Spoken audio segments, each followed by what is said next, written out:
Қайырлы күн. Арнама қош келдіңіздер. Бүгін оқу сауаттылығынан тепен-көк атты мәтінге талдау жасаймыз. Алдымен мәтіннің мазмұнын таныспас бұрын мәтіннің сұрақтарымен танысып алайық. Әр сұрақ 4 жауаптан тұрады. Сол 4 жауаптың біреуі дұрыс болып саналады. Бірінші сұрақ: мәтіннің соңғы азат жолында айтылған ой. Екінші сұрақ: мәтіннің мазмұнына сәйкес атау. Үшінші: мәтіннің 6-шы азат жолына тән тірек сөздер. Төртінші: тепен-көкті бәйгеге қосарда ескеретін жайт. Бесінші: мәтін мазмұнына сай келетін мақал, мәтел. Енді осы сауалдарға жауап беру үшін біз мәтіннің мазмұнымен танысып аламыз. Мәтінді мазмұнымен танысу үшін видеоны тоқтатып қойып, жақсылап оқып шығыңыздар.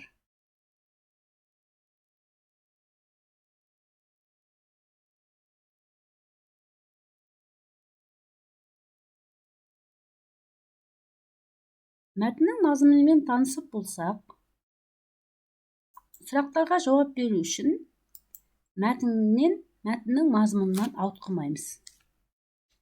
Мәтін 4-5 азат жолдан тұрады. Міне, бірінші азат жол, екінші азат жол, үшінші азат жол, төртінші және бесінші азат жол. Демек, осы әрбір азат жолдар арқылы сұрақтардың жауабын тауып отырамыз. Бірінші сұрақ: мәтіннің соңғы азат жолында айтылған ой. Мәтіннің соңғы азат жолына назар аударайық. Кешіріңіздер, мәтін негізінде тек қана 5 азат жолдан тұрмайды. 6-шы азат жол және 7-ші азат жол. 7 азат жолдан тұрады екен. Демек, енді біз мәтіннің соңғы 6-шы азат жолындағы ойға назар аударамыз. Мәтіннің соңғы азат жолында мына күй сол тепен-көктің шабысын келтірген, арасында ат үстінде баланың ұрандаған айқайын білдіретін күй екен. Демек, соңғы азат жолда айтылған жүйрік ат туралы күй. 6-ға да мазмұнына назар аударайық. Сыншының айтқан сөзіне бай құлақ асып, айтқан ескеріп, тепен-көкті бәйгеге қосқан екен. Жай ғана қоспайды. Сыншы айтқандай етіп, аяқ қаптай ала қоржынға құм теңдеп қосады. Айтқанындай, сол жолы тепен-көк небір желаяқ жүйріктерге шаң қаптырып, жалғыз қара болып, оза шауып бәйгеден келіпті. Осыдан кейін бабы табылған тепен-көк үнемі бәйгенің алдын бермейтін болыпты. Мына күй сол тепен-көктің шабысын келтірген, арасында ат үстінде баланың ұрандаған айқайын білдіретін күй екен. Демек, соңғы азат жолда айтылған ой, осы соңғы азат жолда айтылған, бұл жүйрік ат туралы күй екен. Айтылған ой. Демек, бірінші сұрақтың жауабы А. Екінші, мәтін мазмұнына сәйкес атау. Қарап отырсақ, барлық мәтіннің басынан бастап аяғына дейін тек қана аттың шабысы, яғни тепен-көк туралы айтылған. Тепен-көктің бәйгеден озған, тепен-көк алдына қара салмас жүйріктің өзі, тек бабын білмей жүрсіңдер. Тепен-көк бүйірі қызбай шаппайтын, арқасы қозбай арындамайтын ат. Көрдіңіз ғой? Сонда мәтіннің мазмұнына сәйкес атау бұл бабы табылған тепен-көк. Яғни тепен-көк, міне қараңыздар, айтқандай сол жол тепен-көк небір желаяқтар жүйріктерге шаң қаптырып, жалғыз қара болып, оза шауып бәйгеден келіпті. Міне, осыдан бастап бабы табылған тепен-көк үнемі бәйгенің алдын бермейтін болыпты дейді. Демек, мәтін мазмұнына сәйкес атау бабы табылған тепен-көк.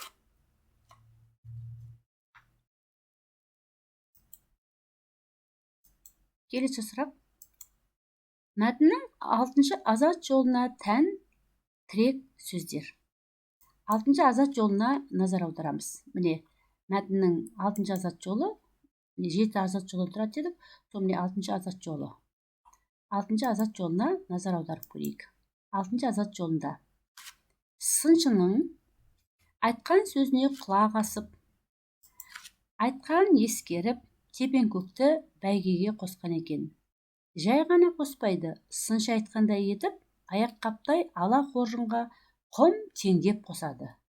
Айтқанындай сол жолы тепен-көк небір желаяқ жүйріктерге шаң қаптырып, жалғыз қара болып, оза шауып, бәйгеден кетті. Осыдан кейін бабы табылған тепен-көк үнемі бәйгенің алдын бермейтін болыпты. Демек, 6-шы азат жолда сәйкес негізгі 6-шы азат жолға тән тірек сөздер бұл сыншының сөзі, міне, сыншының сөзіне құлақ асты дейді. Бай сыншының сөзіне құлақ асып дейді. Міне, құлақ асып, айтқан ескеріп, тепен-көкті бәйгеге қосқан екен дейді. Демек, сыншының сөзі, одан кейін тепен-көк, бабы табылған тепен-көк үнемі бәйгенің алдын бермейтін болыпты. Сол бабы табылған тепен-көк жалғыз оза шауып бәйгеден келіпті дейді. Демек, бабы табылған тепен-көк А нұсқасы екен. 6-шы азат жолға тән тірек сөздер, сыншының сөзі, бабы табылған тепен-көк. Себебі мына жерлерге айтатын болсақ, бұл жерде мысалға шабана туралы айтылмайды, қойға жет алмау туралы айтылмайды, немесе ұрандаған айқай туралы айтылмайды. Осыларға қарап отырып, және мәтіннің 6-шы азат жолының мазмұнына сүйене отырып, біз 6-шы азат жолға тән тірек сөздерді сыншының сөзі және бабы табылған тепен-көк екенін таптық. Тепен-көкті бәйгеге қосарда ескеретін жайт. Мына жерде айтылған. Тепен-көкті сыншы айтып ескертіп еді, тепен-көкті, қараңдар, тепен-көк жаңада айттық, алдына қара салмас жүйріктің өзі. Тепен-көк бүйірі қызбай шаппайтын, арқаны қозбай арындамайтын ат. Сол үшін бәйгеге қосарда екі қоржын басы құм теңдеп алу керек. Демек, тепен-көкті бәйгеге қосарда ескеретін жайт, тепен-көкті бәйгеге қосарда екі қоржын басы құм теңдеп алу керек дейді. Демек, қоржын басы құм теңдеп алу нұсқасы екен. Мәтін мазмұнына сай келетін мақал мәтел.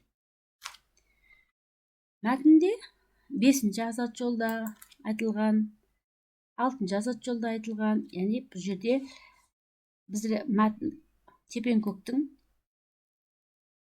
бабы туралы, баптау туралы, егерде баптасақ белгілі бір нәтижеге жететініміз туралы айтылған екен. Міне, сыншының айтқан сөзі, сыншының айтқан сөзі бұл тепен-көкті бәйгеге қосып, оны баптап қосу керек деп айтылған. Демек, осы біз 5-ші, 6-шы азат жолдардың мазмұнына сүйене отырып, мына мақал мәтелді белгілейміз. Ат шаппайды, бақ шабады, бап шаппайды, бап шабады деген нұсқа сәйкес келеді. Демек, бабы табылған, міне, тепен-көк, бұл осы бәйгеде оза шапты. Содан кейін үнемі тепен-көк бәйгенің алдын бермейтін болыпты дейді. Демек, кез келген атты баптай білу керек екенбіз. Назарларыңызға рахмет. Барлық сұрақтардың жауаптары, әрбір жауабы мәтіннің мазмұнында тұр. Және сұрақтарға жауап беру кезде мәтіннің мазмұнын ауытқымаймыз. Менің арнама тіркеле отырыңыздар. Сау болыңыздар.